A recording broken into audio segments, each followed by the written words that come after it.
본 말씀을 통해서 더 확실한 은혜, 더 확실한 예언이라는 제목으로 하나님의 말씀 증거하겠습니다. 어렸을 때 친구들과 함께 놀았던 그 놀이 중에 스무고개라고 있었는데 아마 다들 아실 겁니다. 그래서 어떤 것을 내가 마음속에 품고 있고 이제 맞춰가는 겁니다.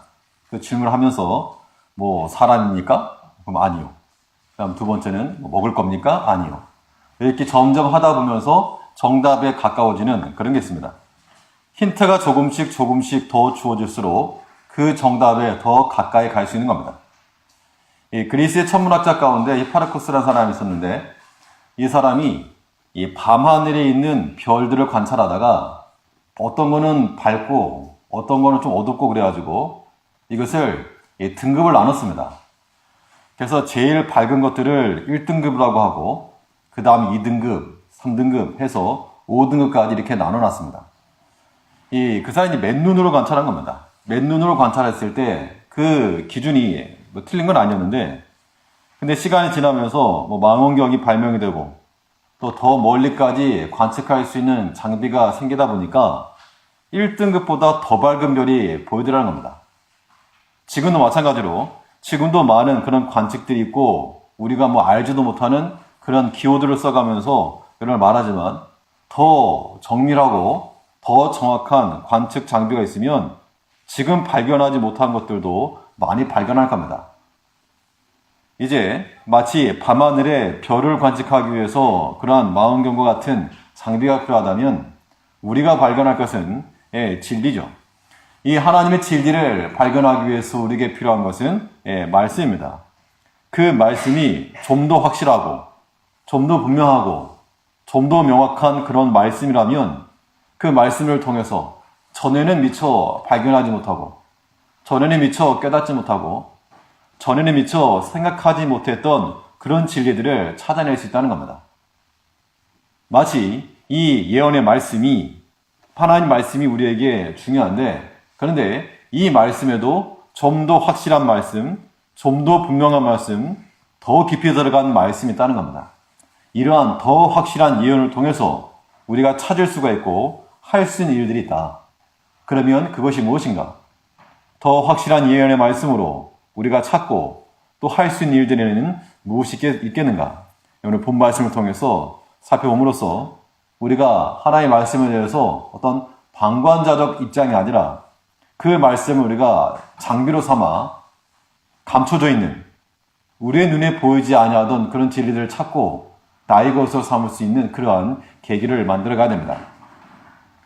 그러면 더 확실한 예언의 말씀으로 우리가 무엇을 할 수 있겠는가? 먼저는 이 잘못된 가르침들을 분별할 수 있다고 했습니다.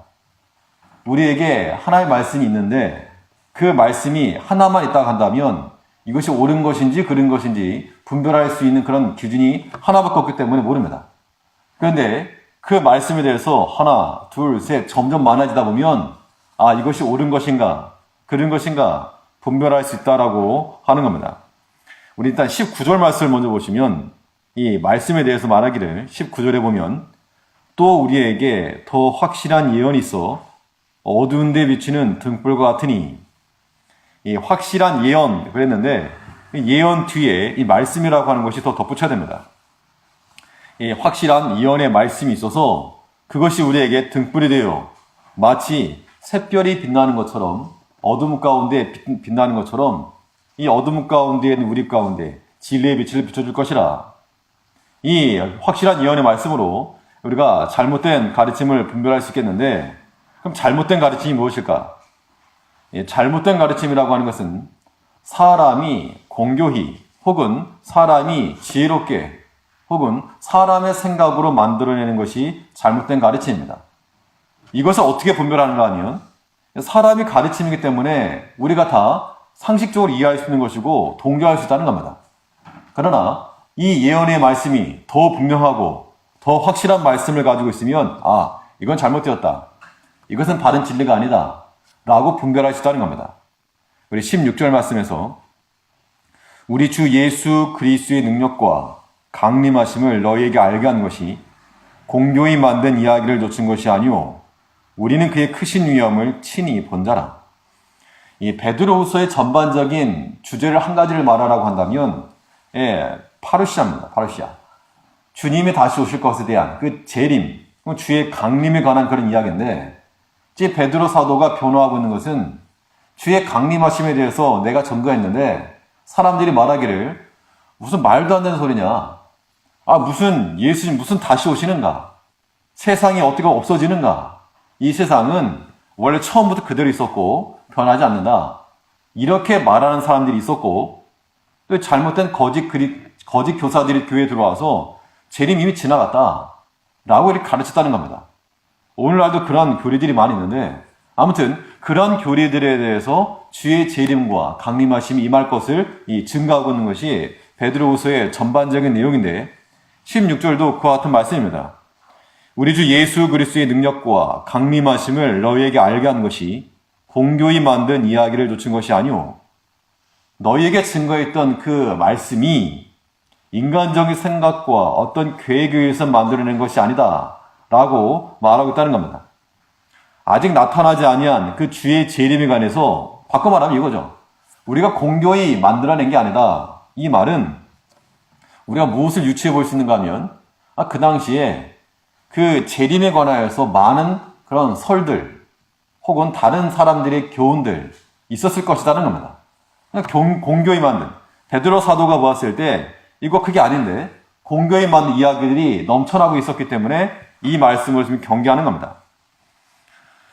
오늘날도 마찬가지로 이 기록된 말씀, 이 확실한 예언의 말씀의 증거를 벗어나서 자기의 주관적인 경험, 신앙생활이라고 하는 게 경험이 중요한데 이 경험이라고 하는 건 어디까지나 개인적인 경험이지 그 개인적인 경험을 일반화시키는 것은 합당치 않다는 겁니다. 그 말씀이, 그 경험이 성경의 전반적인 것에 일치하면 그것도 가할 수 있지만 그렇지 않고 나의 특별한 경우, 내가 특별히 경험한 것을 모든 사람에게 동일시하거나 그렇게 강요하거나 일반화시킬 그런 근거가 없는 겁니다. 그런데 오늘날 자기의 경험이 마치 참되고 사실인 것 양 말하는 사람 굉장히 많습니다. 제가 몇 가지 좀 살펴봤는데 그 홍예선이라고 하는 사람이 여자 전도사라고 합니다.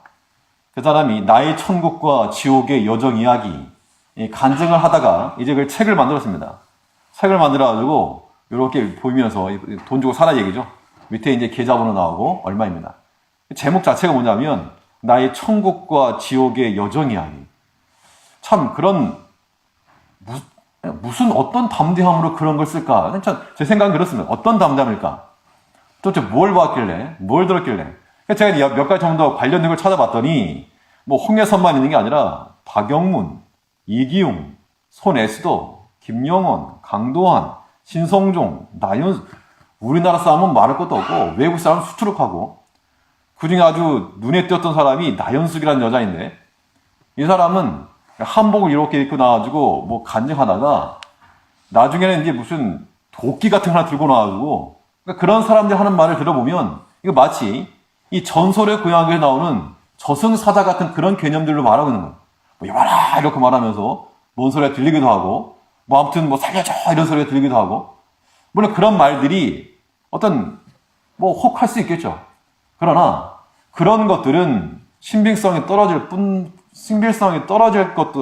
것은 말할 것도 없고 이건 그런 것을 우리가 따라갈 이유가 없는 겁니다. 또 어떤 염태인이라고 하는 초등학생이 하나 있었는데 그 아이는 이제 천국의 지옥의 경험담을 써왔습니다. 써온 모양입니다. 이거 읽는데 그 하는 말이 자기가 저 학생이 지금 이해할 만한 단어를 쓰고 있는가? 아마 누가 적어준 것 같아요. 누가 부모가 되었는지 아무튼 적어줘서 뭐 그런 데는 그게 이제 뭐 간증하고 하는 게 일반화되니까 아무튼 뭔 해야긴 해야 되겠고 이게 뭐 아무튼 좀 인위적인 그런 냄새 이런 게 비치더라는 겁니다. 그런데 많은 사람들이 그런 것을 귀담아 듣습니다. 사실 1992년도 12월 28일 담임 성경에서 이 종말을 외쳤죠. 세상 끝이 온다. 종말 온다. 그런 거 할 때 뭐 PD 수첩이었나. 아무튼 그런 것에서 뭐 촬영하기도 하고 이 사실이 아닌 걸로 드러났죠. 그 이후로 주의 재림에 관하여 이런 것을 말하는 것이 상당히 줄어들게 되었고 또 그런 거 말하면 이상한 거 아니야? 이런 이야기가 많이 되기 때문에 오늘날도 그런 것을 우리가 쉽게 말하지 못합니다. 또 이런 것에 대해서는 교회에서 말하지 않기 때문에 많은 그런 아무튼 여러 매체에서부터 이렇게 경험했다라고 하는 사람들이 늘어나죠. 그러나 성경적인 것과 비교를 해보게 되면 물론 바울도 그가 말하기를 내가 셋째 안을 이끌려 갔다 왔다라고 말했지만 그가 본 것을 말한 것이 아니라 들은 것을 말했습니다. 내가 가히 이룰 수 없는 말이라 하면서 그만뒀다 그랬습니다. 분명 그 영적인 세계에 있는 게 분명하고 천국과 지옥에 있는 건 분명한데 내가 그걸 갔다 왔다. 간 사람들은 뭐 성경에서 이제 그 바울 사도 그랬고 또 다른 바울만 그런 게 아니라 사도 요한도 주님을 만났고 바울도 만났고 그들의 공통적 특징이 무엇인가 하면 마치 죽은 자와 같았다 그랬습니다. 하나님을 만나고 좀 이따 한번 보겠지만 성경상에서 부활하신 주님 다시 오실 재림의 주님을 만난 자의 모습이 어떠한 모습인지 마치 죽은 자와 같은 모습으로 쓰러지고 말 겁니다. 그걸 내가 보면서 내 경험담이라 쓸 정도의 그런 이 경치 그게 아니라는 겁니다. 그 염태인이라는 그 학생이 한 말 몇 번 들어봤는데 그 하는 말이 주님께서 꽃밭에서 나와 함께 놀아주셨고 그 내가 동물원에서 보지 못했던 동물들이 뛰어다니고 있었고 물론 이제 뭘 봤는지 모르겠지만 그런 것을 우리가 혹세무민하는 거죠. 그런 것들이. 디모데전서 4장 7절에서는 망령되고 허탄한 신화를 버리고 오직 경건에 이르기를 연습하라. 그러므로 물론 그런 것들에 대해서 우리가 호기심이 될 수 있고 또 신앙의 초창기 때에는 궁금하죠. 사실. 궁금하기도 하고 그러나 이 사람들이 만들어낸 것에 대해서 우리가 그런 것에 관심을 기울이게 되면 잘못된 길로 빠져갈 수 있다는 겁니다. 잘못된 가르침이죠. 그게 다. 오늘날 수많은 이단들이 있습니다. 신천지는 말은 신천지나 하나님의 여호와의 증인이나 하나님의 교회라든가 안상홍이라든가 이 모든 것들이 다 사람들이 만들어낸 그런 교리요 또 사람들이 만들어낸 포교의 전략으로 다 잡아가는 겁니다. 얼마 전에 들었던 내용 가운데 하나가 그 신천지의 그 포교 방법 중에 이제 그 신천지에 어떤 딸이 빠졌답니다. 그래서 집을 나가버리죠. 가출해가지고 안 도는 겁니다. 그러니까 이 딸내미를 찾으러 돌아다니고 오라 해도 안 오고 그러다 나중에 한두 달 만에 돌아왔답니다. 그래서 이제 정신 차렸구나. 그래서 이제 오랜만에 이제 엄마 나 배고파 밥 먹자고 그래서 그래서 어디 식당 같은 데 가서 밥을 먹는데 밥을 잘 먹고 나서 갑자기 아이고 배야 하면서 쓰러지는 겁니다. 배를 움켜잡고 깜짝 놀라는 거죠. 그렇게 떠들고 있는데 옆에 있던 어떤 사람이 와가지고 아이고 잠깐만 배를 만지면서 기도를 하니까 갑자기 괜찮아졌다고 나았다고 짜고 치는 거죠. 이렇게 하면서 이제 그 사람이 계속 접근한다는 겁니다. 그러면서 딸을 보내야 된다. 그러면서 이제 그 엄마까지 같이 끌어간다는 그런 얘기를 들은 적이 있었는데 사람이 만드는 모든 것들은 잘못된 것들입니다. 물론 진리 가운데 바른 것을 가르치는 것은 좋은 것이지만 하나님의 기록되어진 말씀을 벗어난 것 성경에서 모든 걸 다 말하고 있지 않습니다. 그럼 우리는 성경에 기록되지 않은 것에 관심이 많거든요. 그럴 때 우리가 어떻게 되는가 하면 바른 양심을 써서 모르는 건 모르는 것으로 인정해야 됩니다. 다니엘서에 보면 하나님께서 다니엘에게 기록하라 라고 말했지만 그것은 봉해라. 봉하고 열지 말라. 감춰놓으신 게 있다는 겁니다. 그러므로 우리가 다 알지 못해도 천국과 지옥이 있다는 건 분명히 아는데 천국에서 우리가 어떻게 살 것인지 지옥은 어떤 모습일지 우리가 정확히는 모를지라도 있다. 그거는 우리가 분명히 알고 지옥은 예수님께서 비유로 드신 것처럼 꺼지지 않는 그런 불꽃이 있고 아무튼 타는 목마름이 있고 그런 곳이다. 그 정도 아는 것이지 성경을 벗어나서 사람들이 말한 것들을 나의 것으로 일반화시키는 그것은 지혜가 아닙니다. 또 잘못된 가르침이라고 하는 것은 사람이 공교에 만들어낸 그거 따라가는 것이 잘못된 가르침이고 또 이 잘못된 가르침이라고 하는 거 주의 능력을 평가절하하는 겁니다. 우리가 더 확실한 예언의 말씀이 있으면 이런 것들을 분별할 수가 있겠는데 더 확실한 말씀이 없기 때문에 사람들이 평가하는 대로 그게 말이 되는가? 그건 말도 안 된다. 이 베드로가 기록한 말씀 가운데서 그의 전한 메시지를 딱 두 단어로 요약한다면 오늘 본문에서 보면 16절에 두 단어가 나오고 있는데 하나는 능력이요 하나는 강림입니다. 바울 같은 경우는 논리적으로 글을 썼기 때문에 아무튼 서론, 본론, 결론이 명확할 수 있지만 베드로 사도는 설교자입니다. 설교자.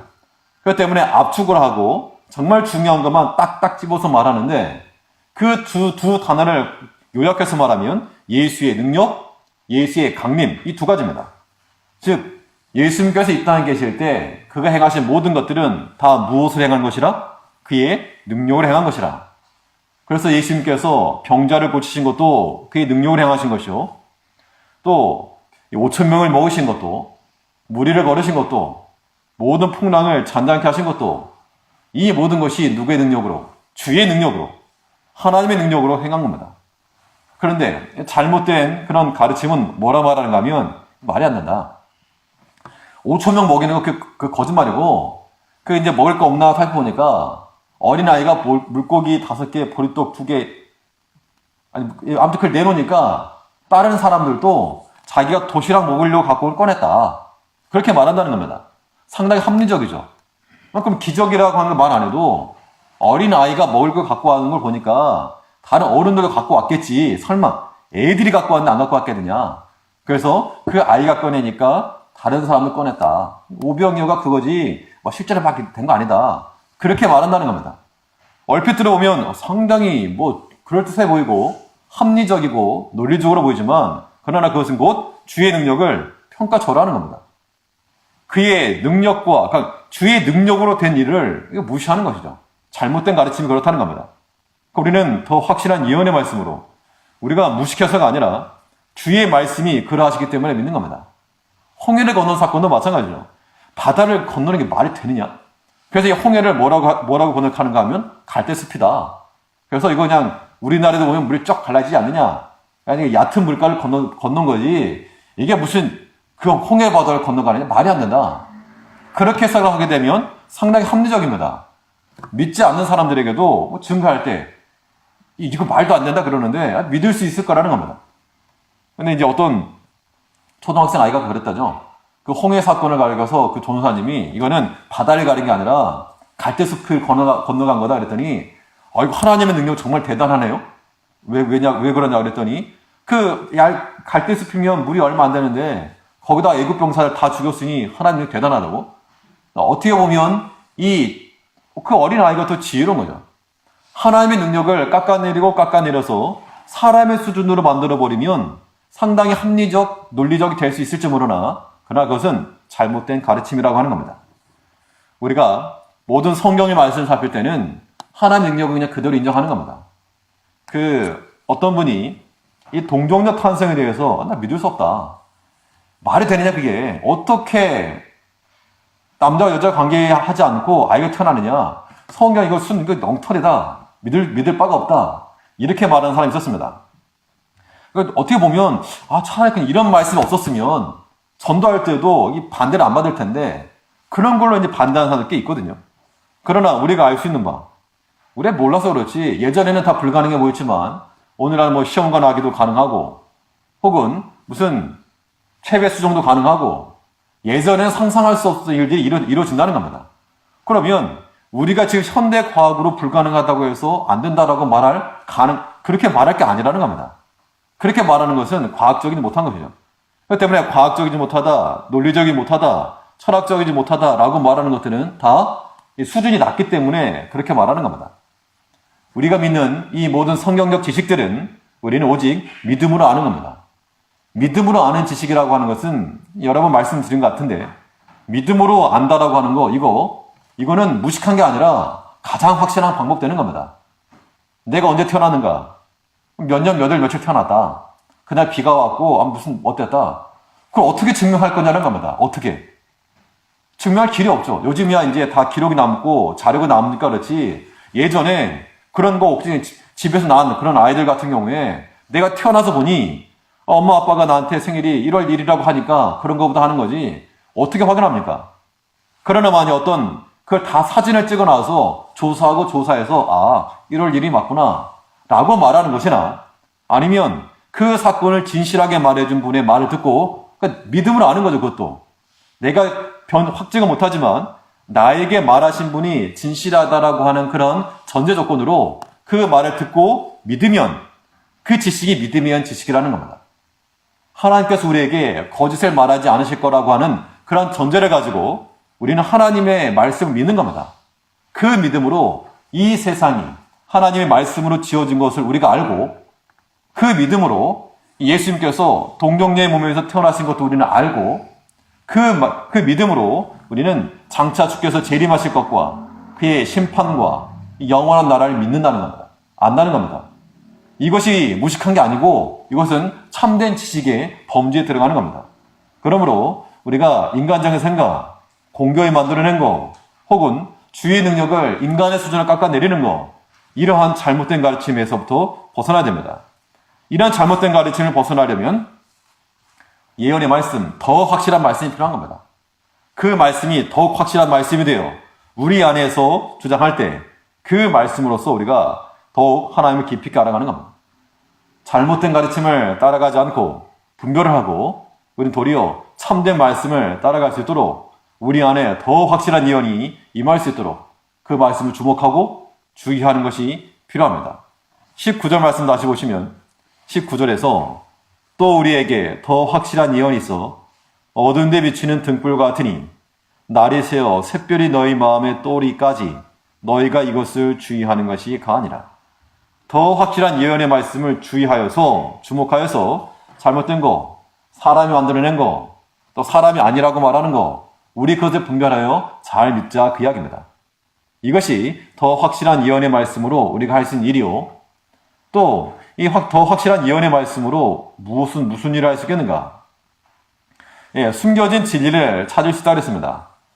이 숨겨진 진리를 찾고 발견하는 것은 말씀을 들을 때, 이 들려진 말씀을 통해서 가능하다 그랬습니다. 우리 17절 말씀 보니까 지극히 큰 영광 중에서 이러한 소리가 그에게 나기를 이는 내 사랑하는 아들이요 내 기뻐하는 자라 하실 때에 저가 하나님 아버지께 존귀와 영광을 받으셨느니라. 이 소리는 우리가 저와 함께 거룩한 산에 있을 때 하늘로서 나옴을 들은 것이라. 이 16절, 17절에서부터 18절 말씀을 보게 되면 이게 무슨 사건을 가리킨다고 이해할 수 있겠습니까? 이것을 보면 예수님의 변화산 사건을 가리키고 있습니다. 그러면 지금 베드로 후서의 전반적인 맥락이 무슨 내용이라고 했습니까? 주님의 재림이죠. 주님께서 다시 재림하실 것에 대한 가르침을 주면서 갑자기 변화산 사건이 왜 나왔는가? 이걸 한번 우리가 살펴봐야 됩니다. 이 변화산 사건 가운데서 이 베드로 사도가 하는 말이 우리가 이걸 공교에 맞는 게 아니라 우리는 친히 봤다라고 말하면서 뭘 봤느냐? 본 장면을 나타내는 게 아니라 들은 말을 지금 이야기하고 있는 겁니다. 17절에 있는 것처럼 지극히 큰 영광 중에서 이러한 소리가 그에게 나기를 이는 내 사랑하는 아들이요 내 기뻐하는 자라 하실 때에 저가 하나님 아버지께 존귀와 영광을 받으셨느니라. 예수님의 생애가 여러 가지 있지만 예수님의 생애를 구분해서 5가지로 중대한 사건을 구분하기도 합니다. 예수님의 생애의 5대 사건이라고 말하게 되면 먼저는 성육신, 그리고 예수님의 십자가의 순환과 부활, 십자가의 순환, 부활, 승천, 거기에 덧붙여서 하나가 이 변화산 사건입니다. 예수님의 생애를 나눌 때 성육신 굉장한 거죠. 예수님의 십자가의 죽으심, 이것도 엄청난 거고 부활하신 것과 승천하신 것도 우리가 가히 이룰 수 없는 엄청난 그런 사건입니다. 거기에 덧붙여서 변화산 사건, 즉 예수님의 모양이 변화된 것, 이것도 중요한 그런 사건으로 보는데 그 이유가 무엇인가? 오늘 이제 본문 한번 찾아보도록 하겠습니다. 일단 변화산 사건의 내용을부터 보시면 마태복음 17장 2절입니다. 이 마태복음 17장 이 변화산 사건에 관련된 모습인데 신약성경 28쪽 마태복음 17장 1절에서부터 2절 말씀을 보시면 엿새 후에 예수께서 베드로와 야고보와 그 형제 요한을 데리시고 따로 높은 산에 올라가셨더니 저희 앞에서 변응되사 그 얼굴이 해같이 빛나며 옷이 빛과 같이 휘어졌더라. 변형되었다라고 하는 보면 말 그대로 변화입니다. 변화. 예수님께서 인간의 몸을 입고 오셨는데 그 인간의 몸을 입고 오신 그 사람의 모습이 아니라 변화되었는데 어떤 모양으로 변화되었는가 하면 얼굴이 무엇같이 빛났다 그랬습니까? 해같이 빛났다 그랬습니다. 그러면 얼굴이 해같이 빛났다는 것은 보통 우리의 얼굴의 모습이 아니겠죠. 즉 예수님께서 이 변화산에서 변화된 모습은 어떤 모습인가 하면 인간의 몸을 입고 오신 성육신하신 그런 예수님의 얼굴 모습이 아니라 부활하시고 또 다시 오실 재림 주님의 모습으로 변화되었다는 겁니다. 어떻게 그렇게 단언할 수 있는가? 한 구절 더 찾아보시면 요한계시록 1장, 요한계시록 찾아보시겠습니다. 요한계시록 1장 14절에서 요한계시록은 사도 요한이 반모섬에서 주의 날 성령의 음성을 듣고 부활한 주님을 만난 장면입니다. 그 장면을 기록하면서 부활하신 주님에 대해서 묘사를 하고 있는데 이건 이제 변화산 사건보다 더 리얼하게 말씀하고 있습니다. 14절을 보니 13절 보겠습니다. 13절을 보니까 촛대 사이에 인자 같은 이가 발에 끌리는 옷을 입고 가슴에 금띠를 띠고 그 머리와 털의 희기가 흰 양털 같고 눈 같으며 그의 눈은 불꽃 같고 그의 발은 풀무에 단련한 빛난 주석 같고 그의 음성은 많은 물소리 같으며 그 오른손에 7 별이 있고 그 입에서 좌우에 날선 검이 나오고 그 얼굴은 해가 힘있게 비치는 것 같더라.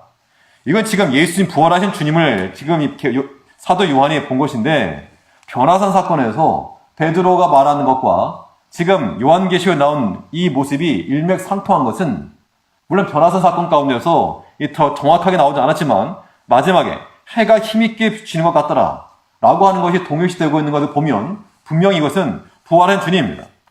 17절 다시 보시면 요한계시록 1장 17절에 계속 보면 내가 볼 때에 그 발 앞에 엎드러져 죽은 자 같이 되매 그가 오른손을 내게 얹고 가라사대 두려워 말라 나는 처음이요 나중이니 곧 산자라 내가 전에 죽었노라. 이걸 보면 부활하신 주님께서 다시 나타나신 겁니다. 전에 내가 살았다가 전에 죽었다가 지금 살았다. 부활하신 주님, 특히 부활하신 주님이 다시 오실 재림의 주님이라고 하는 겁니다. 이 모습을 보았을 때 사도 요한은 어떻게 되었는가 하면 발 앞에 엎드려져 죽은 자와 같았다. 이것을 보고 예수님께서 나를 향해 달려오시면서 무슨 꽃밭을 거닐었고 이런 수준이 아니라는 겁니다. 참으로 진정 그 주를 보고 부활하신 주님을 보고 재림의 주를 본 사람은 마치 죽은 자와 같은 모습이 되고 말았다는 겁니다. 그러면 이 변화산 사건에서 예수님의 용모가 변화되었다는 것은 그 시점에서 보여준 겁니다. 주의 재림 시에 주님 다시 오실 때 이러한 영광이 있을 것을 보여주었기 때문에 베드로가 이 변화산 사건의 장면을 언급하면서 우리가 주의 강림하심을 너희에게 전했는데 이거 공교히 만든 이야기가 아니라 직접 봤다. 주님께서 변화된 것을 우리가 봤다. 라고 말하면서 그때 본 것만이 아니고 무슨 말을 들었는가 하면 베드로후서 1장 17절에서 지극히 큰 영광 중에서 이러한 소리가 그에게 나기를 이는 내 사랑하는 아들이요 내 기뻐하는 자라 하실 때에 이 유대인적 관점에서 유대인들에게 있어서 아들이라고 하는 개념은 그 아버지와 동일시가 됩니다. 예수님께서 유대인들에게 많은 핍박을 받으시고 또 유대인들이 예수님을 죽이려고 그렇게 혈안이 되었는데 그 이유가 무엇인가 하면 다른 게 아니라 병자를 고쳤거나 이래서가 아니라 안식일에 범한 것도 있었고 가장 큰 원인은 하나님의 아들이라 하나님의 아들이라 하면서 자기 자신을 뭐라 그랬는가 하면 하나님과 동등되게 여겼다 그랬습니다. 요한복음 5장 18절에 보면 유대인들이 이를 인하여 더욱 예수를 죽이고자 하니 안식일만 범할 뿐만 아니라 하나님을 자기의 친아버지를 하여 자기를 하나님과 동등으로 삼으심이라라. 즉 내가 하나님의 아들이다 라고 하는 말은 하나님과 동일시되었다 그 이야기입니다. 이제 유대교적 관점이죠. 그래서 유대교적 관점 성경에 보면 이 두 가지 단어가 나오는데 하나님 인자라고 하는 말이 나옵니다. 사람의 아들. 사람의 아들이라고 하는 말은 사람의 속성을 가진 말 그대로 사람으로 오셨다 그 이야기를 하는 것이고 또 예수님을 가리켜서 하나님의 아들이라 말했을 때는 하나님의 속성을 가진 하나님과 동일한 하나님으로 오셨다 그 이야기입니다. 그렇기 때문에 하나님의 아들이다라고 하는 것을 하나님께서 지금 인정해 주시는 거죠. 즉 이 변화산 사건 속에서 내 사랑하는 아들이라 하나님과 동일한 하나님이심을 증명해 주었다는 겁니다. 즉 부활하신 주님, 다시 오실 재림 주님, 그 주님의 모습을 본 것을 증거하고 있는 것이죠. 그 말씀을 들을 때 확실하였다라고 하는 것을 지금 증거하고 있다는 겁니다. 다른 사람들은 발견하지 못한 겁니다. 다른 12제자 가운데 다른 제자들도 있었지만 그 중에서 3명, 그 3명만 보았고 또 예수님께서 변화선 사건 이후에 이거 말하지 말라, 잠자코 있어라 라고 하는 것을 보게 되면 모든 사람들에게 주어진 진리는 아니지만 더 확실한 예언을 가졌던 이 베드로는 더 알았다는 겁니다. 그때 우리가 이 베드로와 같은 그런 심정을 가져서 정말 그 거룩한 산으로 올라갈 때 이거는 베드로가 친히 말한 것처럼 이 17절에 있는 것처럼 지극히 큰 영광 중에서 이러한 소리가 그에게 나기를 이는 내 사랑하는 아들이요 내 기뻐하는 자라 하실 때 이런 말들이 언제 있었는가 하면 우리 거룩한 산에 있을 때 보았다. 18절에 이 소리는 우리가 저와 함께 거룩한 산에 있을 때, 즉 다시 말하면 베드로와 요한과 야고보가 주님과 함께 변화산까지, 변화산이 어딘지는 정확히 모르지만 아무튼 이 거룩한 산까지 올라갔을 때 그 자리에서 목격한 거라고 하는 겁니다. 이제 이것을 우리가 우리에게 적용을 시키면 우리가 좀 더 깊이 주를 찾고 발견하고 나아가려면 아무튼 주께 한 걸음씩 더 나아가는 모습이 있어야 한다는 겁니다. 다른 제자들은 밑에 있을 때 주와 함께 그 높은 산까지 올라갔던 그 제자들만 그들이 발견한 더 큰 진리가 있었고 그들이 들었던 말씀이 있었다라고 하는 겁니다. 이제 우리가 더 확실한 예언의 말씀을 통하여 숨겨진 진리를 발견해 나가고자 할 때 다른 사람들과 같은 그런 평범한 순이 아니라 조금 더 주를 향하여, 좀 더 말씀을 향하여, 좀 더 깊이 있게 주를 만남으로 인하여서 더 다른 사람을 경험하지 못하는, 다른 사람을 깨닫지 못하는 그 진리 가운데 들어가야 됩니다. 이것이 그렇다고 해서 천국을 보았습니다. 그런 것을 말하는 것이 아니라 우리를 하여금 알게 하시고 깨닫게 하시는 음성으로 들려주는 그 말씀을 우리가 들어야 한다는 겁니다. 또 이 숨겨진 진리를 발견하는 것은 이 말씀이 들려질 때도 가능하고 또 본문에 보면 이 말씀을 묵상할 때 더 이 진리를 발견해 나갈 수 있다고 했습니다. 즉 우리가 더 확실한 예언의 말씀을 받을 이유는 그 말씀을 가지고 무엇하라 하는 건가 하면 말씀을 묵상하라. 주목하고 또 살펴서 거기서부터 어둠 가운데 빛이 비치는 그런 샛별이 떠오르는 것처럼 하나님의 말씀이 우리 마음에 떠오르기까지 주목하라 라고 말하고 있습니다.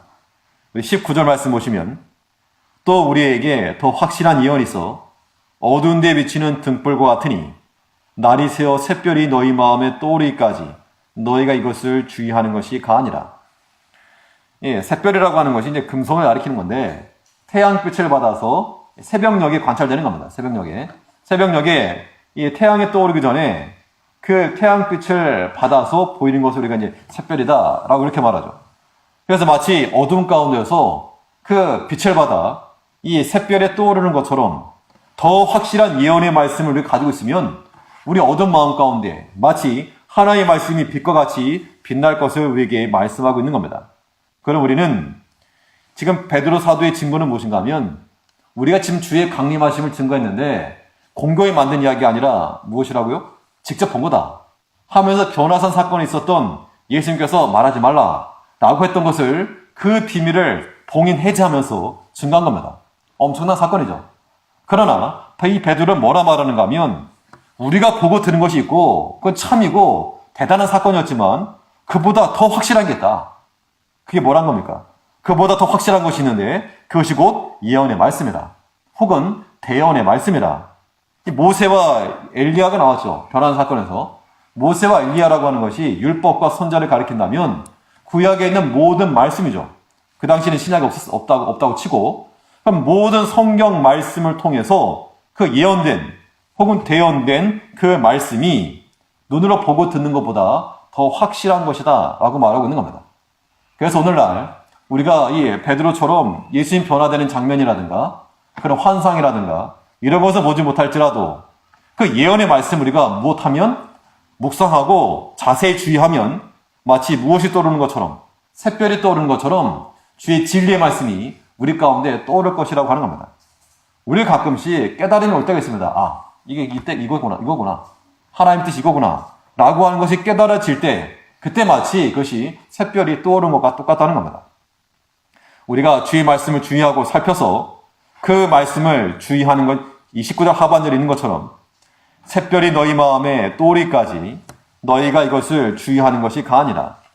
그러므로 우리가 이 진리의 말씀을 발견하기 위해서 더 확실한 예언의 말씀을 통해서 빛을 가져와야 됩니다. 이 샛별이라고 하는 그 단어 자체가 빛을 가져온다 그 이야기입니다. 빛을 가져온다. 이 하나의 말씀이 우리 어두운 심령을 밝히고 또 믿음 없는 우리의 생각을 밝히고 또 연약한 우리의 마음의 문을 밝혀서 그리함으로 인하여서 하나님께서 우리에게 약속하시고 또 이 우리를 위해서 행하시고자 하실 그 모든 것들을 발견하고 찾아 나가야 됩니다. 이것이 우리의 양식이 되는 것이고 그럴 때 주의 말씀이 우리의 양약이 되는 것이고 양식이 되는 겁니다. 그 말씀 하나의 말씀은 참 신비로워서 그 말씀을 묵상하면 씹고 씹으면 정말 더 큰 은혜가 됩니다. 때로 이제 설교를 준비하다 보면 어떨 때는 말씀을 쉽게 준비할 때도 있고 어떨 때는 정말 도무지 또 뭔 말을 해야 될지는 모를 때도 있고 정말 난감하기도 하고 아무리 자료를 찾고 살펴보고 해도 정말 감이 안 잡힐 때가 있습니다. 그럴 때는 이제 묵상하다 보면 어느 순간 말 그대로 샛별이 떠오르는 것처럼 어느 순간 뭔가 탁 떠오를 때가 있습니다. 그럴 때는 정말 모든 걸 다 얻은 것 같은 이제 그게 이제 얼마만큼 잘 전달되느냐 그게 문제이지. 그 증거하는 자 입장에서는 정말 뭔가 세상을 다 얻은 것 같은 하나님께서 정말 이 말씀을 통해서 내게 말씀하셨다라고 하는 그런 확신이 들어온다는 겁니다. 그러니까 비단 설교자의 문제만이 아니라 누구라도 하나님을 사랑하는 마음으로 그 말씀 순종하고자 하는 그 심정을 가지고 그 말씀을 묵상하고 잘 살피면 샛별이 떠오르는 것처럼 우리가 분별할 수 있는 판단력이 생기게 되고 우리가 나아가고 선택할 그 길을 찾을 수 있다라고 하는 겁니다. 그럼 우리가 우리 마음 가운데 어둠이 하게 되면 1차적으로는 두려움이죠. 그 두려움을 다 물리치고 의심을 물리치고 확실한 예언의 말씀을 가지고 우리가 살아간다는 겁니다. 성경에 나와 있는 모든 예언의 말씀이 그러하다 그랬습니다. 20절과 21절에서는 성경론을 말할 때 조직신학적으로 성경론을 말할 때 중요한 구절로 보이지만 그러나 우리 전체적인 맥락 속을 살펴보면 딱 한마디로 끝나는 겁니다. 이 20절 말씀에서 먼저 알 것은 경의 모든 예언은 사사로이 풀 것이 아니니 예언은 언제든지 사람의 뜻으로 낸 것이 아니요 오직 성령이 감동하심을 입은 사람들이 하나님께 받아 말한 것임이니라. 성경의 영감을 말하고 있지만 아무나 성경 풀지 말고 꼭 목사에게 물어봐라 이런 의미가 아니라 성경은 사사로 풀 것이 아니라 하나님의 감동으로 된 것이므로 하나님의 성령의 감동하심을 따라 성령에 의지하고 이 말씀을 주의하고 묵상하는 모든 자들에게 하나님께서 샛별과 같은 말씀을 진리의 말씀을 주실 것을 약속하고 있는 겁니다. 그러므로 우리가 하나님의 말씀 사랑하고 그 말씀 주목하고 읽고 또 읽고 이 말씀에서 나타나시고자 하신 그 하나님의 뜻을 깨달을 때 물론 여기에는 이제 이 신학적 지식이라든가 배경이라든가 이런 게 필요하기 때문에 설교자 역할이 필요하겠으나 개인적으로라도 우리 말씀 그래도 읽어야 됩니다. 그래서 우리에게 깨달음을 주셨을 때 두려움과 의심 없이 밝은 빛 가운데서 분명히 보고 우리 눈앞에 있는 그런 낭떠러지를 걸어가지 않고 분명한 길, 안전한 길, 소망 있는 그 길로만 걸어갈 수 있는 우리가 되어야 한다는 겁니다. 우리가 살아가면서 무엇을 얻을 것인가? 더 많은 물질, 더 많은 건강, 더 많은 명예 이런 것도 우리가 추구할 그러한 물질적인, 육신적인, 세상적인 것이 되지만 그러나 우리는 무엇보다도 더 확실한 예언의 말씀, 더 분명하고 더 정확하고 더 명확한 그 말씀을 추구하고 나가야 됩니다.